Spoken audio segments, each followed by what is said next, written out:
I stepped in my beloved salon, breathing in the gorgeous smell of hairspray and shampoos. My breath quickens as I turn, gazing at the beauties that cover my shelves.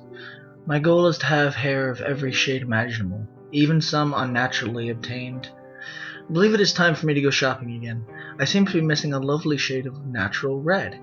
I need one that most would see as orange, but I see as golden tones that shine and sparkle as coquelicot in color.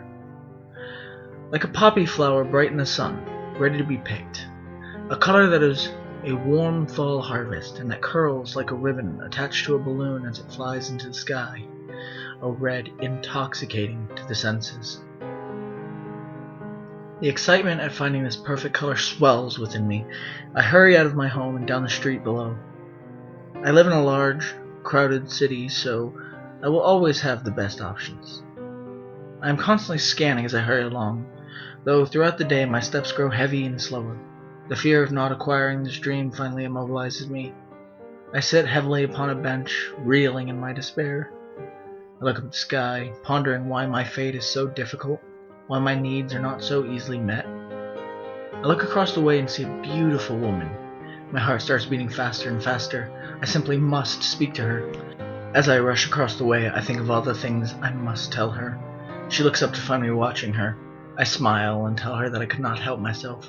I just had to meet her. She blushes endearingly, and I invite her to the cafe a few doors down. Within 20 minutes we are sitting close together with coffee, chatting. That lovely color high in her cheeks is still as flushed as the first time I spoke to her. We stayed until the cafe closed, still not having said all we wished to. She never even noticed how I watched her hair. She has no idea that by the end of the night she will be coming home with me. Her hair longed for me to brush it, to stroke it, to put lovely ribbons and bows into it, to shampoo and braid it, to have it.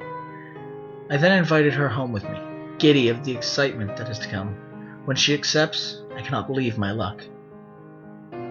Later that night, as I am shampooing that glorious mane, I notice that her eyes are still open. I'll have to fix that. As I smooth her hair into the style I feel it was meant to be in, I wonder how the others will accept her. I hope they understand that they are all just so different, perfect in their own ways. Finally, I am finished with my masterpiece. I escort her to her new home. Upon my shelf with her sisters, I stand back in awe of their beauty and think yes. I believe she needs green glass eyes. I so love how their heads watch me while I work. I hear my doorbell ring, and I know it is that delightful little man that hauls the bodies away. Such a treasure he is. Never once in over 5 years has he asked where the heads are.